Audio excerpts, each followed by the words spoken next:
After we got engaged, my fiance sent me a child from overseas. Included was an email. Eleanor. I was so bored that Tiffany and I ended up with a kid. Since you will be my wife, I am entrusting him to you. I turned the child over to the butler. Mr. Davies.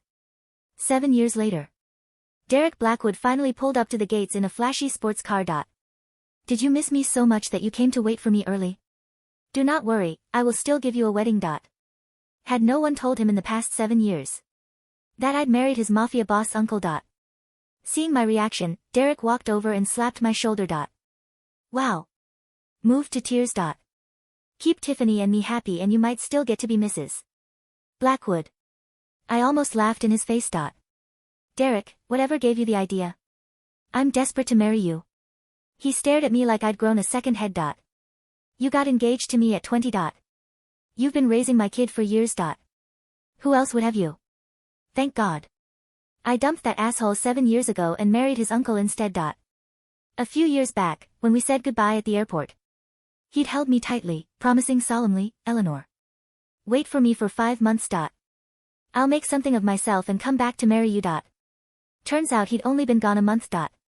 Then his and Tiffany Reed's child was sent back. They'd been secretly seeing each other all along. The thought of it made me raise my hand ready to slap him. But before my hand could land, a child's voice interrupted me. Mommy. Max suddenly popped out, holding his arms open for a hug. My husband was busy with meetings today, so I was taking care of Max alone. I bent down to pick up Max, but someone abruptly snatched him away. Who are you calling? Mommy? I'm your mother. Tiffany Reed burst out from behind Derek eating and slapped Max twice. My eyes twitched with rage. I spun around and pushed her before she could even fall. She grabbed Derek's sleeve and began to sob dramatically. Derek, I just want the child to call me Mom. Eleanor refused and then tried to hit me. Her cry instantly drew all the bodyguards. I surrounded Max and me while Derek just watched with cold eyes. I shielded Max behind me, grinding my teeth. Are you all blind? You're surrounding me for a mere housekeeper. Do you even know who I am? Enough. Derek snapped, then snuffed out his cigarette and pointed at me. Eleanor, who gave you the guts to talk to Tiffany like that? She's Mrs. Blackwood, the child's biological mother. You not only stopped them from bonding, but you publicly insulted her. Scuffed, pushing his hand away. This child isn't hers. If I hadn't been kind enough to give her a job as a maid back then, she would have starved. Who knew she'd go and seduce my fiance, trying to claim my son as her own? Derek grew even angrier. He snatched Max from my arms and thrust him into Tiffany's. Max's cries echoed through the yard. You're bad people. Go away. Seeing Max's face red and tear-stained, my heart ached. Just then, Tiffany dropped to her knees at my feet. She stroked the child's small face, weeping loudly, Eleanor, even if you hate me, you can't abuse my child. With that, she pulled up Max's shirt, revealing red marks on his back. Derek's eyes widened, and when he looked at me again, his expression had changed. Eleanor, I kindly entrusted the child to you for practice. I trusted you so much and you dared to whip him. Did you become this malicious just because you couldn't have me? Max's back was covered in parallel whip-like marks, terrifying in shape. Eric couldn't even imagine what kind of life his son had endured these past few years. But he didn't know it was just a high fever. I had taken Max to a specialized pediatric clinic, where they performed a traditional therapeutic treatment to bring down the fever. A few days ago, Max had a high fever, but due to his sensitive constitution, he couldn't take medication. So the doctor suggested trying the alternative treatment. At the time, even my husband couldn't quite understand the treatment, and he'd had Mr. Davies and even the nutritionists all sent out of the mansion. If my husband knew Derek was bullying Max and me like this now, he'd probably have one of his hands chopped off. Seeing that my people were already streaming through the gates, I was done playing games. I pointed at the two disgusting creatures and roared, "Take them down. Teach them the Blackwood family rules." Derek's face flushed a furious crimson as he fought off the bodyguards. He didn't forget to yell at me, "Eleanor, if you keep acting crazy, I swear I'll never want you. I'll have you thrown out of the Blackwood mansion right now. I sneered. Just try it. These bodyguards were carefully handpicked by Max's dad. With them here, Max and I wouldn't suffer. Seeing she couldn't gain the upper hand, and noticing the bodyguards were wary of Max in her arms, Tiffany's eyes darted around. She immediately gripped Max, threatening. Stop now or I'll choke him. Max struggled desperately in her grasp, his face turning from blue to purple. Even his cries gradually faded. I instantly pulled out the small dagger from my pocket and lunged, stabbing fiercely at her. She shrieked and immediately let go. I pounced, quickly helping Max to breathe. Max, don't be scared. Mommy's here. Seeing the child convulsing, gasping for air, I quickly pulled out his asthma rescue inhaler, just about to give it to him. But Tiffany, reeling from her injury, threw her arms around me. She went wild, clawing and biting at me. Derek's face went pale. He bellowed, Eleanor, how dare you? But it was too late. The medicine was already in Max's mouth. Almost simultaneously, the child's convulsions and wheezing gradually subsided. Only then did the two of them fall silent. But Max had been overstimulated and fainted. He needed an IV immediately. I ordered the bodyguards to hold them back, then turned and ran carrying Max. Derek's furious shouts exploded behind me. Eleanor, you've made enough of a scene. If you leave, you'll never be my woman again. Like I care, he sneered. So tough. If I don't want you, who else will? Too bothered to argue with a mad dog. I simply gave my orders to the estate. The moment I got out of the car, I immediately sent someone to inform my husband, then rushed Max to the family doctor. Max had woken up at some point. His small hand clutched my shirt tightly, and he didn't forget to comfort me. I don't hurt, Mommy. Don't cry. The more understanding he was, the more guilty and regretful I felt. If I hadn't brought him back to the Blackwood house today, we wouldn't have run into those two lunatics. Ma'am, please don't worry. The child will be fine, the doctor reassured me. But just as I placed Max into the recovery chamber, the infirmary door was violently kicked open again. Derek burst in carrying Tiffany. Seeing me, a triumphant smirk flashed across his face. He looked at me with disdain. Just moments ago, you said you didn't care. And now you're running back to my uncle's estate. Tiffany cowered in his arms, her eyes filled with venom. Eleanor, do you even know Derek's uncle is a mob boss? If you offend him, he'll throw you to the alligators. With that, Derek put her down, shoved the doctor aside and grabbed me, trying to drag me away. Eleanor, hurry up and get out. Max, seeing him bully me, picked up a nearby water cup and hurled it at him. Derek's face darkened terrifyingly. He picked Max up with one hand. Are you trying to die daring to throw something at your own father? Seeing Max scream hysterically, his face turning blue and purple again, I struggled desperately, slapping Derek across the face. Let go of my son.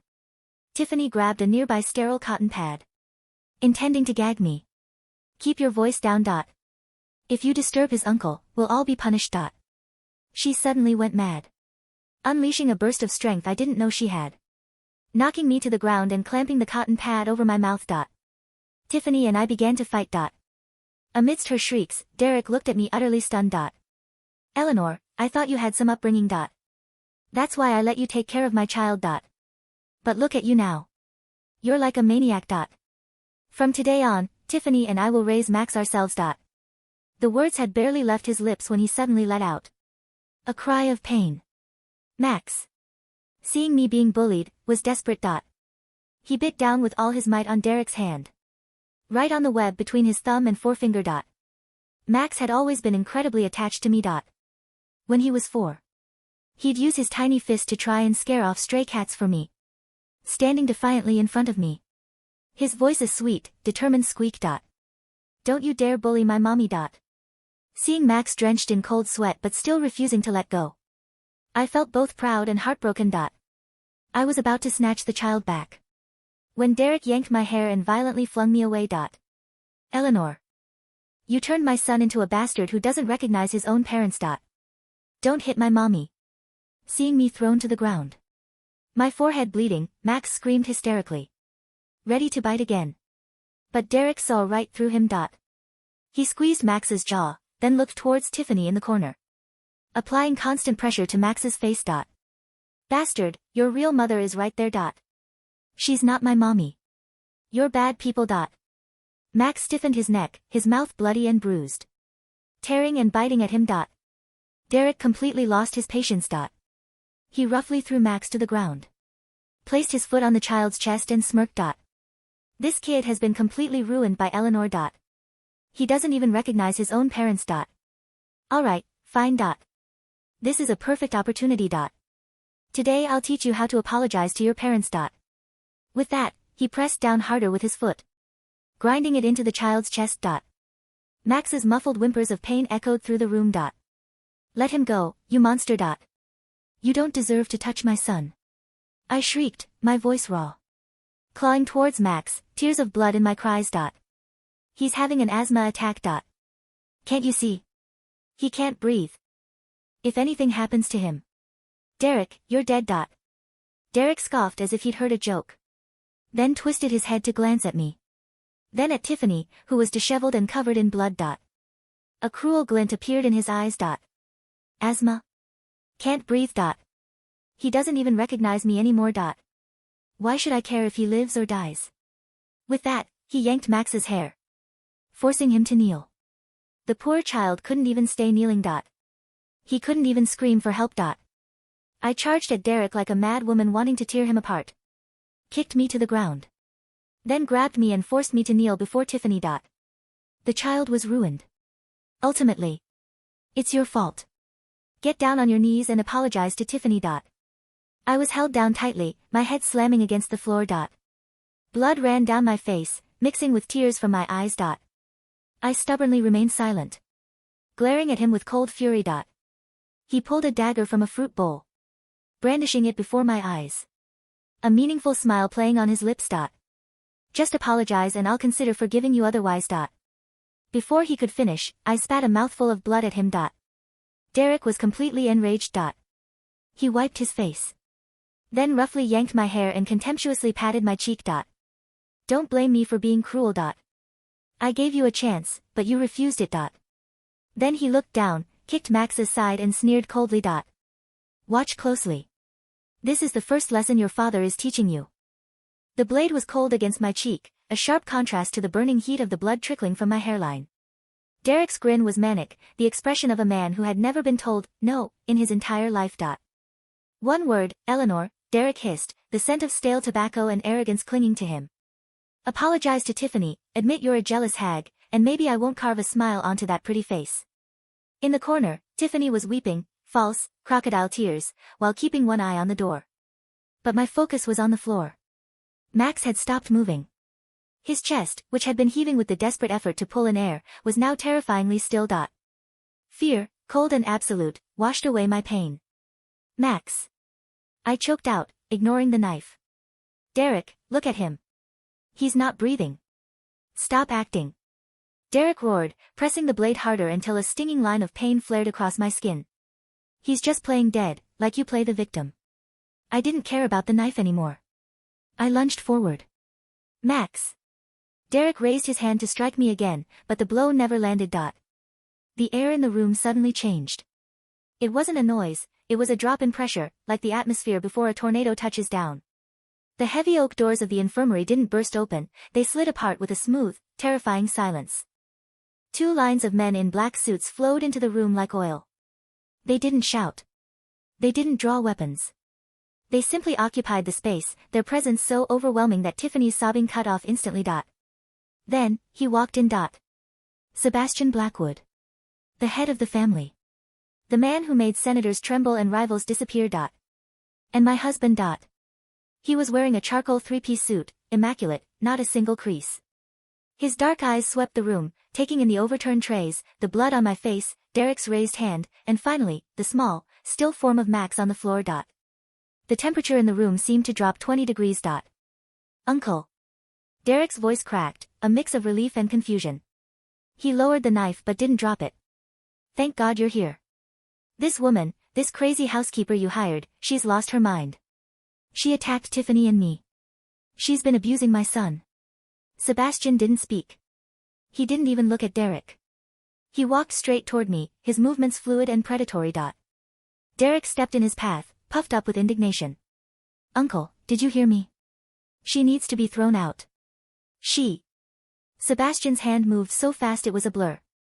He didn't punch Derek, he backhanded him. The sound was like a gunshot. Derek was lifted off his feet, spinning in the air before crashing into a metal instrument trolley. He hit the floor and didn't get up immediately, spitting out a tooth. The room went dead silent. Sebastian stopped in front of me. His face was a mask of stone, but I saw the fire raging in his eyes. He dropped to one knee, ignoring the blood dripping from my forehead onto his pristine cuff.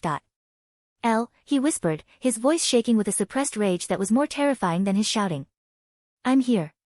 Max, I rasped, gripping his lapels with bloody fingers. Sebastian, Max. Sebastian snapped his fingers. Doctor. Now. The medical team, who had been waiting in the hallway, swarmed in. They pushed past a stunned Tiffany and surrounded Max. Within seconds, an oxygen mask was on his face, and a needle was in his arm. Heart rate is critical but stabilizing, a doctor announced. We need to intubate. Prepare the ICU. Only when I saw Max's chest rise with the mechanical aid of the bag mask did my adrenaline crash. I sagged, and Sebastian caught me, lifting me into his arms as if I weighed nothing. Uncle. Derek groaned from the floor, wiping blood from his mouth. He looked up, his eyes dazed. Why are you holding the help? Sebastian stopped. He turned slowly, still holding me against his chest. He looked at his nephew as one might look at a cockroach on a dinner plate. Mr. Davies, Sebastian said calmly to the butler who had appeared at the door. Yes, sir. My nephew seems confused, Sebastian said, his voice echoing off the sterile walls.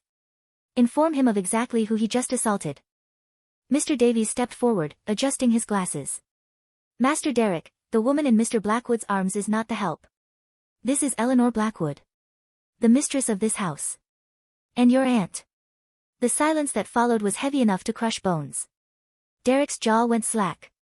Tiffany, huddled in the corner, turned the color of old paper. No, Derek whispered, shaking his head. That's impossible. She's Eleanor. She was waiting for me. Sebastian looked down at me, his eyes softening only for a fraction of a second before turning back to Derek with lethal intent. Take them to the cellar, Sebastian ordered, turning his back on them. And pray that my son survives the night. Because if he doesn't, dying will be the luxury neither of you can afford. The private ICU in the Blackwood estate was quiet, save for the rhythmic beeping of the cardiac monitor. I had refused to leave Max's side, even while the doctors stitched the cut on my forehead and bandaged my bruised ribs. Sebastian sat in the armchair next to the bed, holding Max's small, pale hand. In the 3 years we had been married, I had seen Sebastian handle corporate takeovers and gang wars with icy detachment. I had never seen him look this afraid. I should have been here, he said, his voice low and rough. I was in a meeting. I turned my phone off. You came, I said softly, reaching out to touch his arm. You came, Sebastian. He looked at Max, whose face was still swollen from the asthma attack and the beating. He called me Dad last week, Sebastian murmured. Did you know that? He thought I didn't hear him. Tears pricked my eyes. He loves you. He knows you're his real father, in every way that matters. The door opened softly, and Mr. Davies entered. He looked uncharacteristically disheveled, a sign of his own distress. Sir. Madam. The boy is stable, the head doctor whispered. The swelling in his airways is receding. The rib fractures are hairline, not complete breaks. He will heal. Sebastian let out a breath that sounded like a shudder. He stood up, leaned over, and kissed Max's forehead tenderly. Then he straightened, and the tender father vanished. The dawn returned. Davies, Sebastian said. The guests. They are secured in the soundproof holding cells in the basement, sir. Good. Sebastian turned to me. Stay here with Max. I have family business to attend to. I grabbed his hand. No. He looked at me, surprised. Eleanor, you don't need to see this. He kicked my son in the chest, I said, my voice trembling not with fear, but with a cold fury that matched my husband's. He tried to make me kneel. He humiliated us in our own home. I'm not staying here while you handle it. I'm coming with you. Sebastian studied my face. He saw the bruises, the bandage, but he also saw the steel in my spine. He nodded once. Very well, Mrs. Blackwood. After you. The basement of the Blackwood estate was not a dungeon, technically. It was a wine cellar and storage facility. But the back rooms were soundproofed concrete, designed for sensitive negotiations. Derek and Tiffany were tied to metal chairs facing each other. Derek looked a wreck, his designer suit torn, his face swelling from Sebastian's backhand. Tiffany was hyperventilating, her makeup smeared into a grotesque mask. When the heavy iron door clanged shut behind us, Tiffany let out a shriek. Eleanor. Eleanor, please. I didn't mean it. Derek made me do it. He said you were just a servant. Derek spat blood onto the floor. He glared at Sebastian. You married her. You actually married my leftovers. That's low, uncle. Even for you. Sebastian didn't shout. He walked over to a small table and poured himself a glass of water. He took a sip, then threw the heavy crystal glass against the wall right next to Derek's head. It shattered, shards raining down on Derek's shoulders. Derek flinched violently. Leftovers, Sebastian mused, stepping closer. 7 years ago, you abandoned a pregnant woman to chase a pipe dream in Europe. You left her with nothing. She was clingy. Derek yelled. I needed space. You needed money, Sebastian corrected. I know about the gambling debts in Monte Carlo. I know you came back not because you missed Eleanor, but because you ran out of cash and thought she was still the naive girl you left behind. You thought you could charm her, take her savings, and leave again. Derek's face paled. That's a lie. And you, Sebastian turned to Tiffany. The biological mother. Yes. I'm his mother. Tiffany cried. I have rights. You sent a 3-month-old baby across the ocean in a crate essentially, with a note, I spoke up, stepping into the light. You didn't want him. You wanted to party with Derek without a baby crying. You only came back because Derek told you I had money now. Tiffany's eyes darted around. I had postpartum depression. I was confused. You beat him, I said, my voice steady. Today. You slapped him. You watched Derek stomp on his chest. I walked up to Tiffany. She flinched, expecting a blow. I'm not going to hit you, I said coldly. Because unlike you, I don't get satisfaction from hurting the weak. But you need to understand something. Max isn't yours. You gave birth to him, but you are not his mother. You are a stranger who hurt him. Davies, Sebastian barked. The butler stepped forward with a file. DNA test results, Sebastian threw the file onto Derek's lap. Derek struggled to look at it. What is this? Max is your son, Derek. That part is true, Sebastian said. But Tiffany isn't the mother. The room went silent. Tiffany stopped crying. Derek looked up, bewildered. What? Tiffany had a miscarriage 4 months into her pregnancy, Sebastian revealed, his voice flat. She didn't want to lose her meal ticket, so she bought a child from a desperate addict in the slums of London. She passed him off as yours. That's a lie. Tiffany shrieked, struggling against her bonds. He's lying. We ran the markers, Sebastian said. Derek, you are the father. But the mother was a woman named Sarah Jenkins, who died of an overdose a week after Tiffany took the baby. Derek stared at Tiffany. The betrayal in his eyes was absolute. You faked it. You made me raise some junkie's kid. He is my son. I shouted, silencing them both. He is not a junkie's kid. He is a Blackwood. And he is mine. Sebastian placed a hand on my shoulder. Derek, you came here demanding your inheritance. You wanted to know why the family trust wasn't releasing your funds. It's my money. Derek yelled, though with less conviction. The trust has a clause, Sebastian said. Moral turpitude. Abuse of a family member. Attempted murder. Sebastian leaned in close. By attacking Eleanor, my wife, and Max, you have violated every condition of your inheritance. You are disowned, Derek. Effective immediately. Derek's eyes widened in horror. You can't do that. I'm a Blackwood. Not anymore, Sebastian said. You're just a man who broke into my house and assaulted my family. Sebastian turned to the bodyguards in the shadows. Break his hands. The ones he used to touch my wife. No. Uncle. No. Derek screamed. And her, Sebastian pointed to Tiffany. She likes to use asthma inhalers as leverage. Dump her in the middle of the Nevada desert. Give her a bottle of water and a compass. Let's see how much she values breath. Sebastian, I said. He paused, looking at me. Too harsh. No, I said, looking at the two people who had made my life hell, who had tortured a sweet, innocent boy. Just make sure Max never sees them again. Done. As we walked out of the basement, the screams began. I didn't look back. 2 weeks later. The garden of the Blackwood estate was in full bloom. The roses I had planted with Mr. Davies were vibrant red, contrasting with the lush green of the lawn. Max was sitting in a wheelchair on the patio, a blanket over his knees. He was still recovering, his ribs sore, but the color had returned to his cheeks. Mommy, he chirped as I walked out with a tray of fresh fruit.